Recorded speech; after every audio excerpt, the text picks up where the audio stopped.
जरा सोचिए, हमारी पृथ्वी पर लाखों करोड़ों तरह के जीव जंतु हैं, इतने सारे।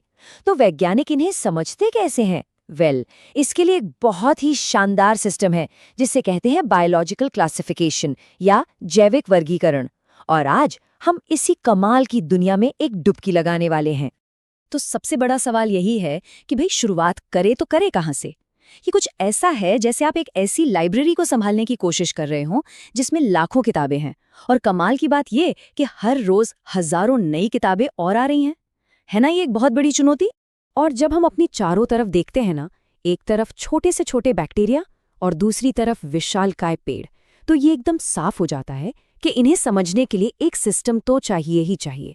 अगर ये सिस्टम ना हो तो हम कभी पता ही नहीं लगा पाएंगे कि कौन सा जीव किससे जुड़ा है, या कहें कि जिंदगी की ये कहानी ये विकसित कैसे हुई। तो हम ये क्लासिफिकेशन करते ही क्यों हैं? क्या सिर्फ चीज़ों को तरतीब से रखने के लिए? नहीं, बिल्कुल नहीं। इसका असली मकसद तो जिंदगी के एवोल्यूशन की कहानी को समझना है।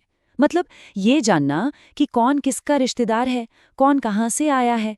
साइंटिस्ट ना कुछ बहुत ही बेसिक सवालों से शुरू करते हैं, जैसे क्या सेल के अंदर कोई कंट्रोल सेंटर मतलब न्यूक्लियस है? क्या वो जीव अपना खाना खुद बनाता है या फिर दूसरों पर निर्भर है? और वो अपनी नस्ल आगे कैसे बढ़ाता है? आप कह सकते हैं कि ये जिंदगी को पहचानने के 3 सबसे बड़े मंत्र हैं। लेकिन यहाँ एक बहुत ज़रूरी बात है जो हमें समझनी होगी। ये जो क्लासिफिकेशन है ना, ये कोई पत्थर की लकीर नहीं है। अरे ये तो साइंस की एक जीती जागती सांस लेती हुई कहानी है जो हर नई खोज के साथ बदलती रहती है और बेहतर होती जाती है। ये टाइमलाइन देखिए, ये हमें बताती है कि हमारी समझ कैसे बदली है।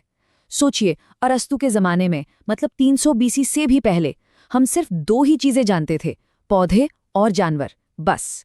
लेकिन फिर जैसे जैसे साइंस ने तरक्की की, माइक्रोस्कोप आए और हमें एक पूरी की पूरी अनदेखी दुनिया नजर आ गई। और जाहिर है, इस नई दुनिया के लिए हमें नए किंगडम्स या जगत बनाने पड़े। और यहाँ पे जो बदलाव है वो एकदम साफ नजर आता है। अरस्तु के पुराने सिंपल से 2 किंगडम वाले सिस्टम में बैक्टीरिया, फंगस, इन सब के लिए तो कोई जगह ही नहीं थी। वो कहाँ जाते? फिर आए विटेकर, जिनकी 5 जगत वाली प्रणाली ने इन सभी जरूरी लाइफ फॉर्म्स को उनका सही घर, उनकी सही जगह दी। तो तैयार हैं? चलिए अब इन 5 किंगडम्स की दुनिया में एक एक करके गोता लगाते हैं और देखते हैं कि इनके अंदर क्या क्या छिपा है। तो सबसे पहले आता है किंगडम मोनेरा। इन्हें आप धरती पर जिंदगी के असली पायोनियर कह सकते हैं। सबसे पुराने, सबसे सिंपल, और ये है भी हर जगह, हमारे शरीर के अंदर से लेकर समंदर की एकदम गहरी खाइयों तक। मोनेरा की सबसे बड़ी पहचान, सबसे बड़ा फीचर है उनका प्रोकैरियोटिक होना। अब इसका मतलब क्या है? आसान भाषा में समझें तो इनके सेल में कोई ऑर्गेनाइज्ड कंट्रोल सेंटर यानी न्यूक्लियस नहीं होता। इनका सारा जेनेटिक मटेरियल बस सेल के अंदर ऐसे ही तैरता रहता है। चलिए अब आगे बढ़ते हैं किंगडम प्रोटिस्टा की तरफ। अच्छा, ये किंगडम ना एक तरह का मिसलेनियस बॉक्स है। मतलब अगर कोई जीव यूकेरियोटिक है लेकिन वो ना तो जानवर है, ना पौधा और ना ही फंगस, तो उसे उठाकर अक्सर यहीं डाल दिया जाता है। इस ग्रुप में आपको बहुत ज़्यादा वैरायटी मिलेगी, लेकिन एक चीज़ कॉमन है, ये ज़्यादातर सिंगल सेल्ड होते हैं।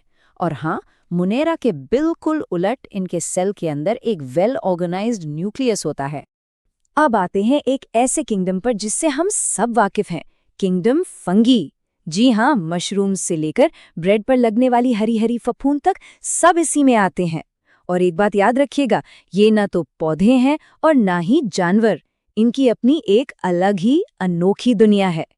फंगी की सबसे बड़ी खासियत है उनका सैप्रोट्रोफिक होना। इसका मतलब ये है कि ये अपना खाना खाते नहीं बल्कि सोखते हैं। ये सड़ी गली चीजों पर अपने एंजाइम्स छोड़ते हैं और फिर उनसे मिले न्यूट्रिएंट्स को एब्जॉर्ब कर लेते हैं। सच कहूं तो ये हमारे नेचर के सबसे बड़े और सबसे जरूरी रिसाइकलर हैं। अगला किंगडम है प्लांटी, यानी पौधों का साम्राज्य।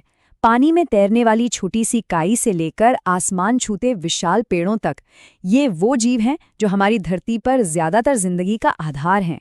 पौधों की सबसे बड़ी सुपर पावर क्या है? उनका ऑटोट्रॉफिक होना, यानी वो अपना खाना खुद बनाते हैं।